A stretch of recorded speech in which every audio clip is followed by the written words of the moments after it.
اسمان کی ظلم ستوری سپین هلال دی سنا وای الله الله الله الله اذان کی پنځه وخت تور بلال دی سنا وای الله الله الله اسمان کی ظلم ستوری سپین هلال دی سنا وای الله الله الله الله اذان کی پنځه وخت. بسم الله الرحمن الرحيم. الحمد لله رب العالمين حمد الشاكرين. الصلاة والسلام على سيد الأنبياء والمرسلين سيدنا ونبينا وشفيعنا ومولانا محمد وعلى آله وأصحابه الطيبين الطاهرين. قدرمنو اوریدونکو د ژوند د لارې د خپرونې مینوالو، السلام علیکم ورحمة الله وبرکاته. ستاسو روغتیا او خوشحالي د پاک رب نه غواړم، په دې هیله چې د صحت او عافیت جامې پر تن ولرئ او خوشحالي مو په برخه وي. دا دی زه محمد یاسین فهیم د ژوند د لارې د خپرونې په وړاندې کولو کې ستاسو په خدمت کې یم. زموږ د نن ورځې د خپرونې موضوع بیا هم جنتي صحابه او صحابیات. قدرمنو اوریدونکو، حضرت مصعب ابن عمیر رضی الله تعالی عنه یو هم د هغو مبارکو اصحابو څخه دی چې نبی کریم صلی الله علیه وسلم هغه ته په خپل ژوند کې د جنت زیری ورکړی. حضرت مصعب ابن عمیر رضی الله تعالی عنه په مکه کې یوازینی داسې ځوان و چې مور او ته ډیر زیات ناز او مینه ورکوله.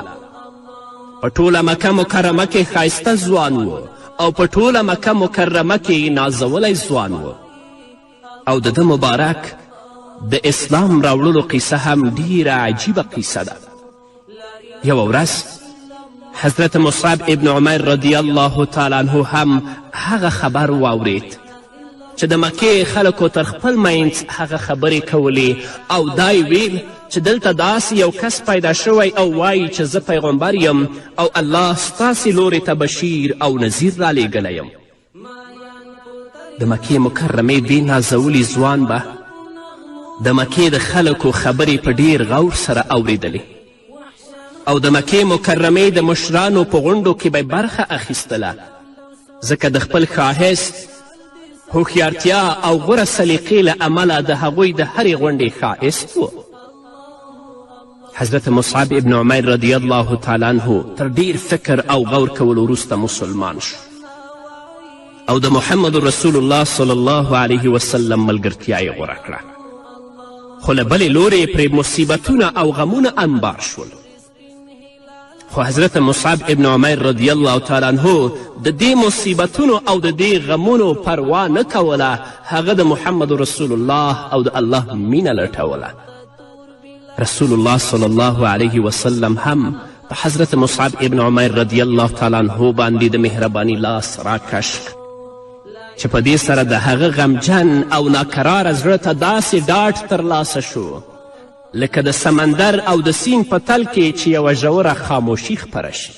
که څه هم چې مصعب ابن عمیر رضی الله تعالی عنه ځوان او عمر لږ و، خو د خپل حکمت او پوهې له امله له خپل عمر نه څو چنده مشر ښکاره کېده. د حضرت مصعب ابن عمیر رضی الله تعالی عنه مور خناس بنت مالک نومیده چې د یو ځانګړي شخصیت څښتنه وه او پر خلکو یې د ویرې تر حده هیبت پروت و. حضرت مصعب ابن عمیر رضی الله تعالی عنه چې کله اسلام ومنه نو هغه مهال له خپلې مور پرته له بل هیچ چا څخه نه ویرېده. که ټوله مکه او بتان یې د یوې بلا په شکل د حضرت مصعب رضی الله تعالی عنه مخې ته درېدلي وای او هغه یې ویرولی وای نو هغه به ترې ډار شوی نه وای.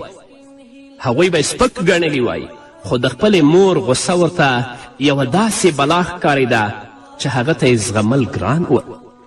حضرت مصعب ابن عمیر رضی الله تعالی عنه به تر مسلمانېدو وروسته په پرله پسې ډول دار ارقم ته ورته هلته به رسول الله صلی الله علیه وسلم او د هغه له مبارکو اصحابو رضی الله عنهم سره کیناسته خو هلته به هم په سترګو کې د هغې مور غصه اوړېده او را اوړېده چې لا تر اوسه د خپل زوی له ایمان راوړلو نه خبره نه وه. خو په مکې مکرمه کې هیڅ خبره پټه نه پاتې کېده. یوه ورځ عثمان بن طلحه حضرت مصعب ابن عمیر رضی الله تعالی عنه ولیده چې په پټه دار ارقم ته ورځي. بل ځای له محمد رسول الله صلی الله علیه وسلم سره په لمانځه ولیده. عثمان بن طلحه د دې هر څه تر لیدو وروسته په ډېرې وارخطایي او منډه د حضرت مصعب ابن عمیر رضی الله تعالی عنه د مور خوا ته ورغی او هغې ته ویلې چې ستا زوی د محمد رسول الله صلی الله علیه وسلم سره ناسته او ولاړه لري او په هغه باندې ایمان راوړی. د دې خبر په اورېدو سره د حضرت مصعب ابن عمیر رضی الله تعالی عنه مور حیرانه شوه. حضرت مصعب ابن عمیر رضی الله تعالی عنه په پوره زړورتیا سره د خپلې مور، قبیلې او د مکې د خلکو په وړاندې په ښکاره ډول د قرآن کریم تلاوت پیل کړ. مور یې غوښتل چې ورشي او په یوې پیاوړې څپېړې سره یې غلی کړي، خو د هغې څپېړه د هغه نور په وړاندې بېسیکه شوه چې د مصعب ښکلې څېرې لا پسې ځلانده کړې او د هغه وقار او درنښت یې لا پسې زیات کړی و. د حضرت مصعب ابن عمیر رضی الله تعالی عنه مور له ډېرو هڅو سره پر دې ونه توانېده چې خپل زوی له اسلام نه را وګرځوي او بیرته کفر ته داخل کړي. نو په حضرت مصعب ابن عمیر رضی الله تعالی عنه باندې د ژوند هر ډول سهولتونه بند کړل او له دې نه انکار وکړه چې یو داسې چاته ډوډۍ ورکړي چې د بتانو عبادت یې پریښی و، که څه هم چې دا د دې زوی وي. د مصعب رضی الله تعالی عنه مور په حضرت مصعب رضی الله تعالی عنه باندې خواړه او ډوډۍ بنده کړه، خواړه یې نه ورکول. د حضرت مصعب رضی الله تعالی عنه مور پر دې پوهېده چې زوی یو ځل د یو کار اراده وکړي بیا یې خامخا ترسره کوي. نو له همدې امله یې خپل زوی ته رخصت ورکه. هغه هم په ژړا له خپلې مور سره خدای پاماني وکړه. کله چې دی له کوره وته نو مور یې ورته وویل ځه او خپله خوښه دې کوه، زه دې مور نه یم. حضرت مصعب رضی الله تعالی عنه خپلې مور ته ورنږدې شو او ویې فرمیل ای مورې، زه درته نصیحت کوم، پر تا مهربانه یم او پر تا مې زړه خوږیږي. د دې خبرې ګواهي ورکړه چې له الله نه پرته بل هیڅوک د عبادت وړ نشته او بې له شکه چې محمد رسول الله الله علیه وسلم د الله جل وعلا شانه رسول دی. مور یې په غصه شوه او ورته ویل پر ځلېدونکو ستورو قسم، زه به هیڅکله ستا دین ته داخله نشم، هغه دین چې له امله زما رایې او عقل ته په سپکه وکتل شي. حضرت مصعب ابن عمیر رضی الله تعالی عنه هم له خپلې خبرې او دین نه وانهوښت. خپل هغه پخوانی آرام او له خوښیو ډک ژوند یې د الله رب العزت د رضا لپاره پرېښود. پر پیوندي کالو او لږه او تنده باندې به قناعت کوه. نازولی ځوان و په مکې مکرمه کې، ښایسته ځوان و په مکې مکرمه کې، داسې ځوان و چې د ورځې به یې د 200 درهمو جامې اغوستلې. اما کله چې په محمد رسول الله صلی الله علیه وسلم باندې ایمان راوړي، په لږه او تنده باندې قناعت کوي او پیوندي جامې اغوندي. نن درنو ځوانانو تاسو ته وایم، تاسو د چا لباس اغوستی او د چا تقلید کوئ. لږ غور او فکر ځان سره وکړئ. نو د حضرت مصعب رضی الله تعالی عنه مور مجبوره شوه. حضرت مصعب د کور په یوې لرې کونج کې بندي که او کلک یې وتاړه. حضرت مصعب رضی الله تعالی عنه تر ډیره د یوه له یادوتلي شي په څیر همدلته په بند کې پاتې شو تر دې چې د حبشې په لور د مسلمانانو له هجرت نه خبر شو. کله چې خپله کورنۍ غافله ومونده نو په پټه له هغه ځایه وتښتېد او تر دې وروسته ورته له مسلمانانو سره مدینې منورې ته د هجرت کولو لاره پرانیستل شوه.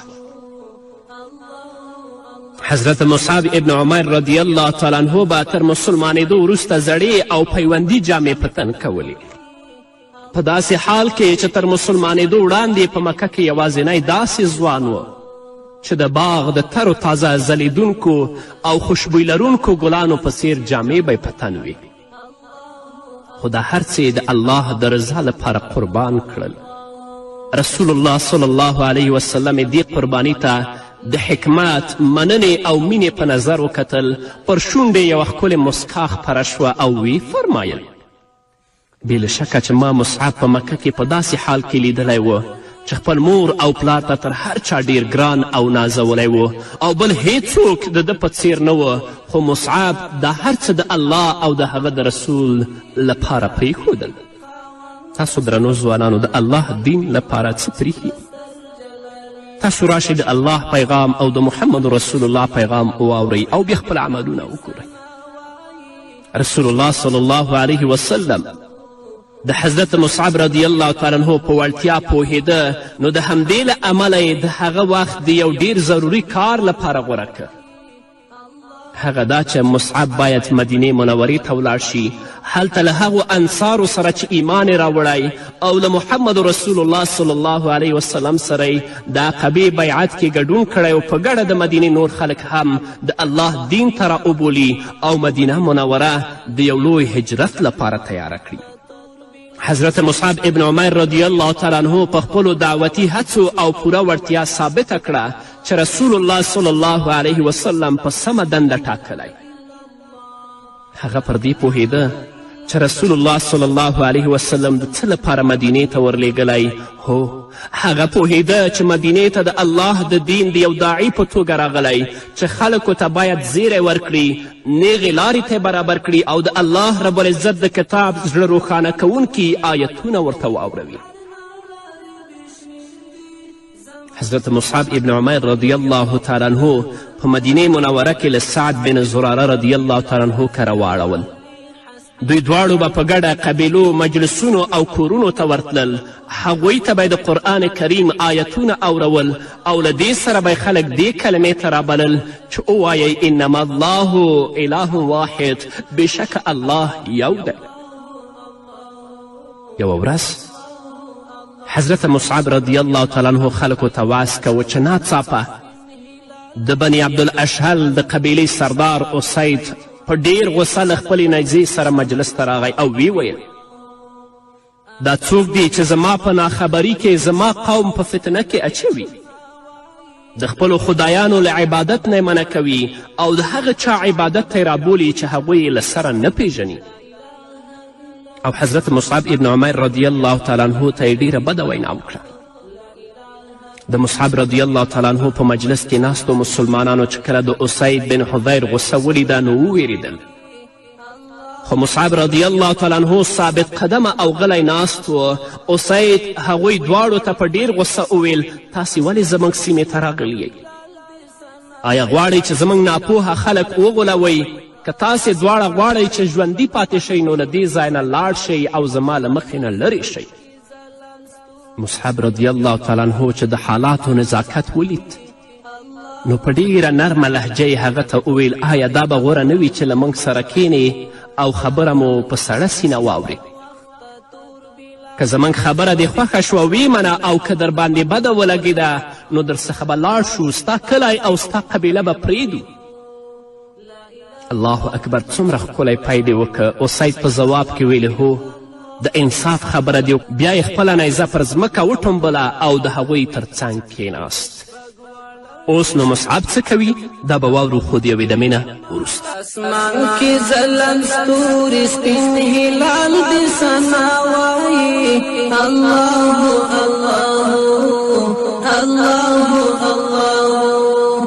اذان کې پنځه وخته تور بلال دې ثنا وایي الله الله الله الله.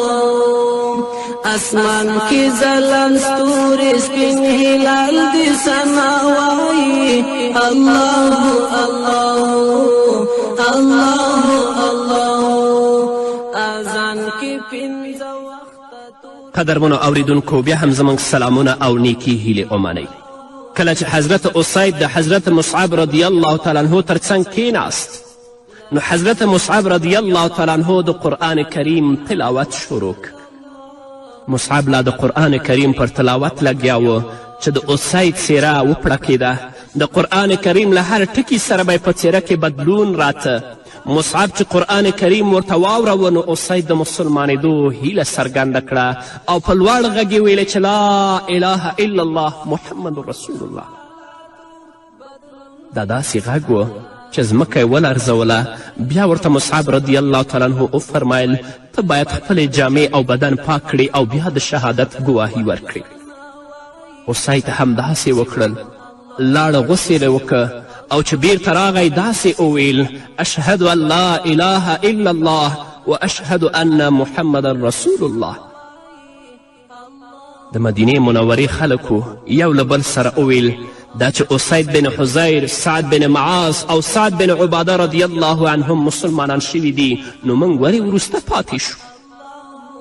راځئ چې د مصعب رضی الله تعالی عنه خواته ولاړ شو او ایمان راوړو ځکه ریښتینولي د هغه له غاښونو څخه د نور په څیر راوځي. په دې توګه په مدینې منوره کې د رسول الله صلی الله علیه وسلم سفیر او استازي داسې کامیابي ترلاسه کړه چې په تاریخ کې څاری نه موندل کیږي او په رښتیا چې هغه د ستاینې وړ دی.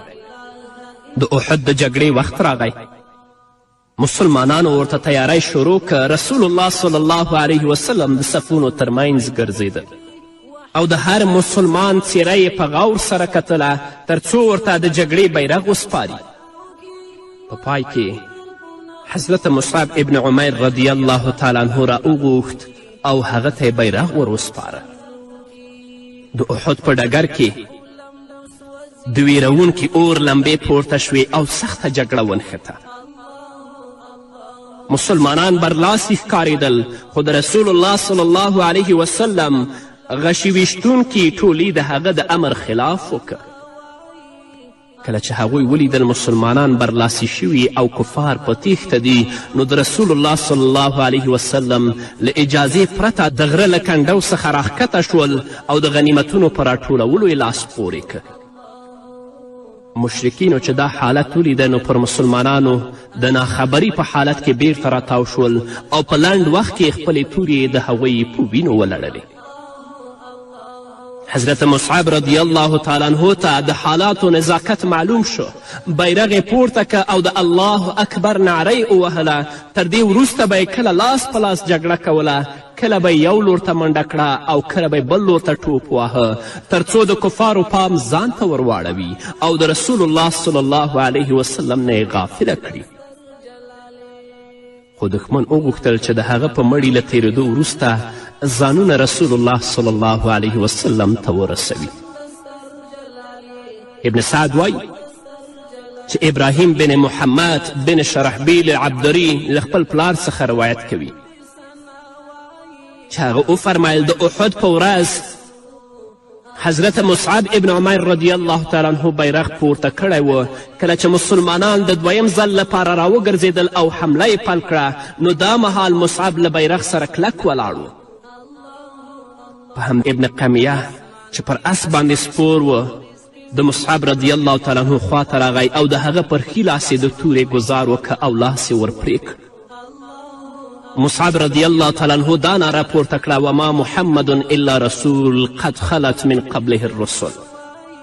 محمد صلی الله علیه وسلم نور څه نه دی مګر صرف یو پیغمبر دی. له هغه نه مخکې نور پیغمبران هم تیر شوي دي. بیا یې بیرغ په چپ لاس باندې پورته که. ابن قمیه یې هغه لاس هم ور پرې که په تورې ووهه. مصعب رضی الله تعالی عنه پر بیرغ باندې ځان اور وغورځوه په سینې پورې کلک ونیوه او دا نعره یې کوله وما محمد الا رسول قد خلت من قبله الرسل. رسول الله صلی الله علیه وسلم نور څه نه دی مګر صرف یو پیغمبر دی. له هغه نه مخکې نور پیغمبران هم تیر شوي دي. ځکه شیطان دا نعره پورته کړې وه چې رسول الله وجل شوی. ځکه دا خبرې مصعب کولې چې تاسو را وګرځئ د الله دین مه پرېږدئ. ابن قمیعه پر حضرت مصعب ابن عمر رضی الله تعالی عنه د دریم ځل لپاره د تورې داسې ګزار وکړه چې توره ورسره ماته شوه. مصعب رضی الله تعالی عنه را پرېوت او بیرغ هم ورسره رانسکور شو او دا په شهادت ورسید. د دې جګړې په پای ته رسېدو سره د اسلام دغه روښانه ډیوه مړه شوه. رسول الله صلی الله علیه وسلم کله چې د حضرت مصعب ابن عمیر رضی الله تعالی عنه شهید ولیده نو بې اختیاره د محمد رسول الله له سترګو نه اوښکې روانې شوې. داسې اوښکې په مخ باندې روانې وې چې مبارکه ږیرې لمده وه. خباب بن ارت رضی الله تعالی عنه فرمایي حضرت مصعب ابن عمیر رضی الله تعالی عنه چې کله شهید شو داسې څه نه ول چې موږ حضرت مصعب ابن عمیر رضی الله تعالی عنه ته پکې کفن ورکړو. د هغه نازولی او ښایسته ځوان و چې په مکې مکرمه کې د دې په شان ښایسته ځوان نه و، په مکې مکرمه کې د دې په شان نازولی ځوان نه و. داسې څوک نه و چې د دې په شان په مکې مکرمه کې ښایسته او رنګینې جامې واغوندي. اوس د اسلام لپاره شهید شوی څه نشته چې مبارک ته کفن کړي. صرف یو 4 کونجو والا څادر و. کله چې موږ وغوښتل چې مصعب ابن عمر رضی الله تعالی عنه ته په هغه کې کفن ورکړو نو هغه لنډ و. که به موږ د مبارک سر پکې پټ که مبارکې پښې به یې لوڅې پاتې شوې او که به م پښې پټې کړې مبارک سر به یې لوڅ پاتې شو. رسول الله صلی الله علیه وسلم هغه خوروي او په پښو باندې ورته ګیا اچوي او هغه دفنوي. کله چې محمد رسول الله صلی الله علیه وسلم د حضرت مصعب رضی الله تعالی عنه د شهید او د مړي تر خوا درېږي داسې وایي من المؤمنین رجال صدقوا ما عاهدوا الله علیه فمنهم من قضى نحبه ومنهم من ينتظر وما بدلوا تبدیلا. له مؤمنانو څخه ځینې داسې شخصیتونه شته چې هغوی له الله سره کړې ژمنه رښتیا کړې ده. له هغو نه چا خپل نظر پوره کړه او څوک د وخت راتلو ته انتظار باسي. هغوی په خپله کړنلاره کې هیڅ تبدیلي را نه وستله او د هغو له جملې څخه حضرت مصعب ابن عمیر رضی الله تعالی عنه هم دا نازولی او ښایسته ځوان خو د اسلام نه وروسته پیوندي جامې مبارک اغوندي. یوه ورځ رسول الله صلی الله علیه وسلم صحابه و کرامو سره په مجلس کې ناست چې حضرت مصعب ابن عمر رضی الله تعالی عنه تیر شه او په ځان باندې زړې او پیوندي جامې وې. رسول الله صلی الله علیه وسلم چې ورته وکتلې نو له مبارکو سترګو نه یې اوښکې روانې شوې ویې ژړلې. صحابه و کرامو د رسول الله صلی الله علیه وسلم نه پوښتنه وکړه رسول الله صلی الله علیه وسلم ورته وفرمیل چې د حضرت مصعب رضی الله تعالی عنه پخوانی حالت راته یاد شو چې په ټوله مکې مکرمه کې نازولی او ښایسته ځوان و. له ټولو نه به چې قیمتي او ښایسته او رنګینې جامې اغوستلې او اوس د رسول الله مینې او د الله مینې پرې داسې تاثیر کړی چې پیوندي جامې په ځان شته پوره جامې هم نه لري چې وایغوندي. الله رب العزت دې موږ ته توفیق راکړي چې د دې مبارکو صحابو سیرتونه په خلاصو غوږونو واورو او په خپل ژوند کې عملي کړو. په همدې هیله قدرمنو اوریدونکو دا وه زموږ د نن ورځې خپرونه چې ستاسو درانه حضور ته وړاندې شوه. تر بلې خپرونې پورې چې زه بیا هم ستاسو درانه حضور ته راځم تاسو ټول په پاک رب سپارم. پاتې ژوندم نیکمرغه ښاد بریالي او کامیاب اوسئ. اسمان کې ځلم ستوري سپین هلال دې ثنا وایي الله الله الله الله. اذان کې پنځه وخته تور بلال دې ثنا وایي الله الله الله الله. اسمان کې ځلم ستوري سپین هلال دې ثنا وایي الله الله الله الله.